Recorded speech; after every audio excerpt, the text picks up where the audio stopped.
20,000 कोटी टंकार विभिन्न प्रकल्पर शिलान्यास कले प्रधानमंत्री और मुख्यमंत्री।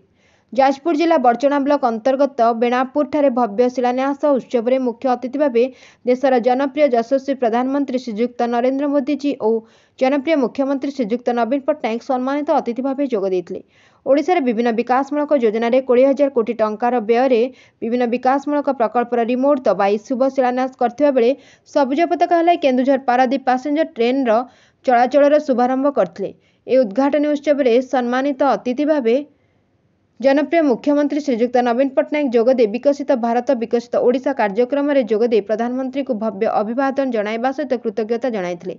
53 नंबर राजपथ चंडीखोल पारादीप 8 थाकिया रास्तार निर्माण लगे 2800 कोटी व्यय बराद होइतिबा बेले 20 जातीय राजपथ कुआखिया ठारू मंगलपुर 4 थाकिया रास्तार निर्माण लगी 721 कोटी 68 लाख व्यय बराद करा जायछि।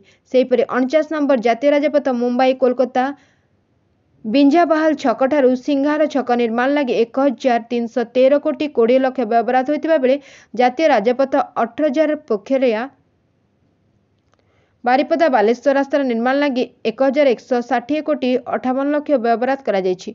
अन्य पक्षरे 16 नंबर जातीय राजपथ टांगी भुवनेश्वर निर्माण लगी 1175 कोटी 30 लाख व्यय बराद करा जायछि। ए उद्घाटन कार्यक्रम में केंद्र मंत्री धर्मेंद्र प्रधान स्वागत भाषण प्रदान करथिबा बेले राज्यपाल रघुवर दास धन्यवाद अर्पण करथिले। विशेष भाव में आज प्रभात पुरुष विजु पट्टनायक 108 जयंती अवसर में ए विकासमूलक कार्यक्रम शिलान्यास राज्यर विकास दिगरे सरकार एक बलिष्ठ पदक्षेप बोली कुहाଯାଉଛି। Bureau report Ekamra news. चंडीखोलू ब्रजगोपाल दास का रिपोर्ट एकाम्र न्यूज।